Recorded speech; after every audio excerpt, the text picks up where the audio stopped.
JJ, for someone that doesn't come from Ohio or Michigan, how does this game become really personal for somebody on the group? You know, just I feel like growing up in the Midwest and being around Big Ten football, it's always something that, you know, Thanksgiving weekend you always tuned into. It was always the game of the week. So just being a part of that as, you know, a youngin', and then, you know, growing up being a fan of both teams, and, you know, just always wanted to be a part of this. That's probably the biggest thing I'd say. Okay, just in front of him, Clayton, real quick, how do you be a fan of both teams? I grew up first being an Ohio State fan, I won't lie. I did, but, you know, God had different plans for me and, you know, showed me the way, and I'm very blessed and appreciative to be here. That's for damn sure. And then what do you remember about the atmosphere in this scene 2 years ago for this game, and what are you expecting on Saturday from the fans and everything that comes into this game? It's kind of like the meme. It was cinema. It really was. It was just a movie with the snow falling, with the just crowd. Felt like the crowd, it was really one heartbeat that was meshed with the team. And, you know, just everything about it was just magical. And I don't expect anything less this weekend. Okay, all the way in the back left corner there, Tony. Yeah, JJ, looks like at Maryland you were pre-game, you were moving around a little slow. How is your health? How are you doing? Doing really good. Yeah, last week was a little bit rough, but, you know, I'm doing fantastic right now. Treatment's been great, and, yeah, we'll be ready to go. And just to build on that, it's been personally a little slower for you the last few weeks. Is there anything you can sort of put your finger on first turnover in a little while, or football? You know, just getting more into a rhythm. You know, I feel like that's going to be great. Just, you know, with the touchdowns and all that, I feel like I've just been saving them up. So, you know, we're scoring, we're winning, and that's all I care about. Okay, gentlemen on the left there, about halfway up. JJ, Blake did get to play in this game last year. This was his first go in this rivalry as the feature back. What are people on the other side of this rivalry who have never tackled him before about to learn about what that's like? You know, Blake in and of itself is just, you know, a tremendous athlete, tremendous football player, but, you know, adding that extra motivation to this game and, you know, just who he is, it's going to be a different Blake out there. I'm already knowing it, so, you know, I'm just excited to see and watch him. A lot of noise around the program about why this team really won a couple years ago. What are those people missing? Why do you guys win? You know, nobody sees the work we put in. I really do believe we work the hardest in the entire country, each and every player, each and every coach. And, you know, it's so easy to look at headlines, so easy to, you know, follow a narrative. But when you're in here and you see what's going on, you wouldn't think for a second that it's anything other than hard work, dedication, and execution. Okay, in the front left corner, Isaiah.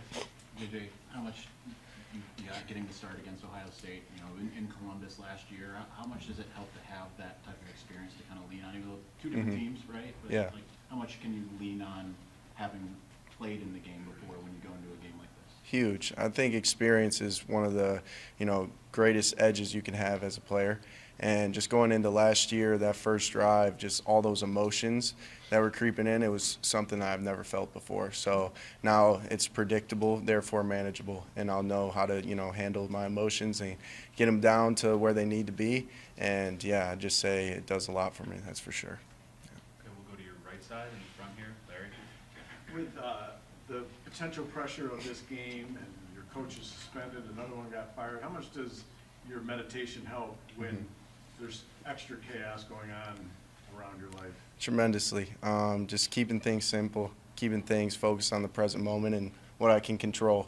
And, you know, I just feel like taking it day by day and making sure that I keep up with the discipline of my meditation, and just, you know, it's a great centering piece for me, centering activity for me. And, you know, it's done light years for me, and, you know, just a lot of guys around the program do it too, and it does a lot for them as well.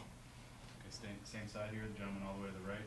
You guys had multiple chunk plays last year in this game. What have you seen from Ohio State's defense in that area as they've tried to improve? They definitely keep a lot more in front of them. They try to make you earn it each and every drive, and I love that because that's what our defense does too. So we've seen it all year and went against it all year. So, but they're a great defense, athletes all over the board, and it's gonna be a fun one.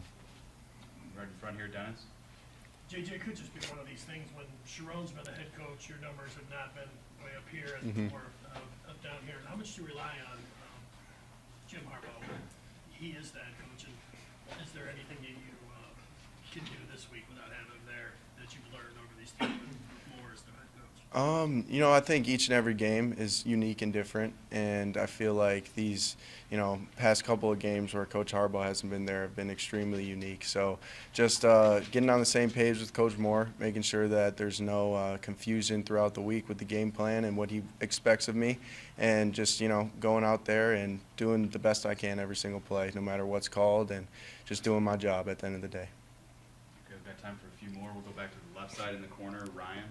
JJ, how would you describe your history with Kyle McCord? Obviously, both highly ranked quarterbacks in the 2021 class. Both committed to your schools pretty early, and how did this square off for the first time? Kyle's my guy. You know, ever since growing up and going to all these satellite camps and all these rivals, 247 and all that, we were always there together. And we just kind of meshed, you know, had 2 alike personalities, and just it's going to be really cool. It's going to be really surreal to see him out there in this environment, this game, and just going out there and wish him, you know, safety and make sure he stays healthy. But he's going to give our defense a little bit of a, you know, some trouble at times, and we got to respond and be able to, you know, attack him in any way possible.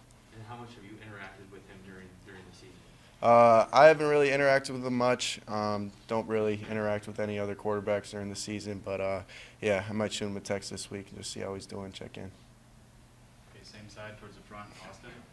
JJ, your running ability is obviously a big part of the game. We haven't seen that as much the last couple of weeks. What are your expectations in terms of what you'll be able to do in that aspect this week? You know, who knows what Coach Moore wants and expects out of me, but I would just predict that, you know, we're going to do anything and everything to win this football game, whether it's me running the ball or just throwing the ball. So I feel like things will arise just from scrambling and taking off, but, you know, no matter what he asks of me, I'm just going to go out there and execute.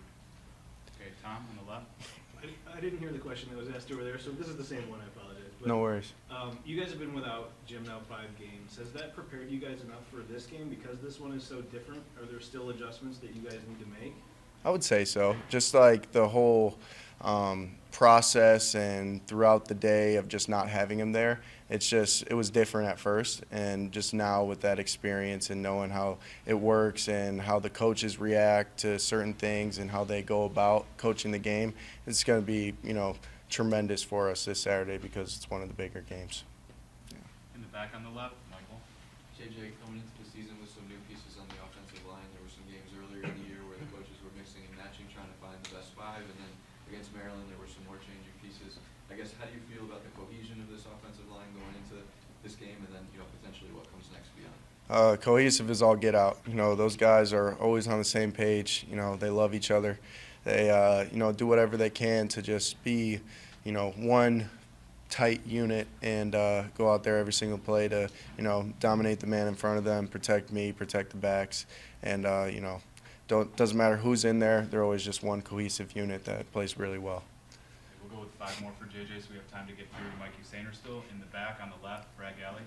The magnitude of this game, Desmond Howard will be there, Charles Woodson will be there, among, I'm sure, a ton of other Michigan alumni. You talked about your relationship with Tom Brady. What kind of texts, calls come through from some of those guys leading up to this game, whether it's advice or, please, JJ, go beat Ohio State? Like, are those coming through a lot already? No, they're not, because they know exactly what our mindset is. They know what this game means to us, just like it was the same way for them. And, you know, they just know that this is a team that's focused on getting better every single day and doing all the right things. So they, the text might come, you know, the night before the game where it's just a little pump up or something like that, get our minds right. But, you know, they know exactly what we're about and they trust us, that's for sure.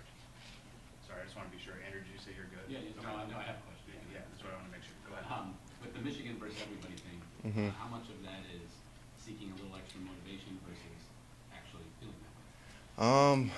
I would say it really does feel like that. It really does. You know, I feel like it's a blessing in disguise because it's brought us closer as a unit, brought us closer as an organization, as an entire Michigan family.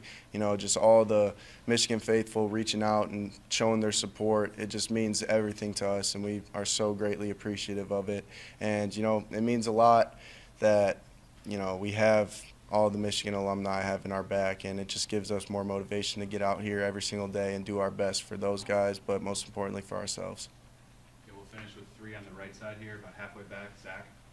Individually, how much does your game experience change without Jim on the sidelines? I mean, how are you making sure that you're talking to the right people, seeing the adjustments you need to make, and keeping your head, I guess? I'd say it stays the same, honestly. Yeah, there's not too many differences other than Coach Harbaugh giving me a little piece of advice here and there. So, yeah, it's pretty normal.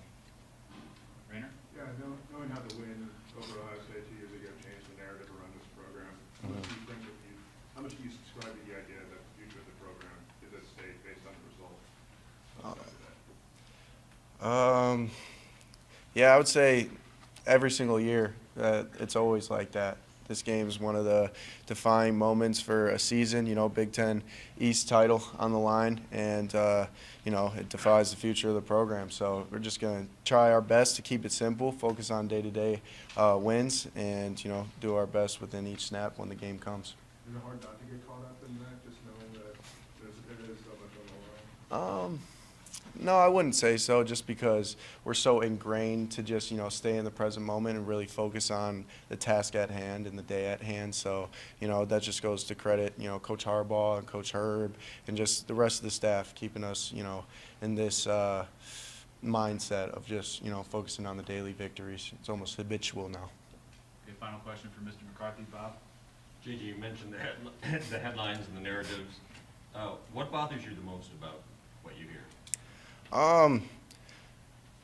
It's just like, you know, knowing how much blood, sweat, and tears we put into this season and all the hours that we put in, just being, you know, diluted by, you know, a scandal and all that. It's unfortunate, but it's out of our control. And we only focus on what we can control and try to get better every single day and not worry about that stuff. But it's just unfortunate that, you know, people don't think we put in the work to get to where we are. Thank you all for your time. We appreciate it. We're going to get JJ moving so we have time for Mr. Sainer. Appreciate you guys. See you this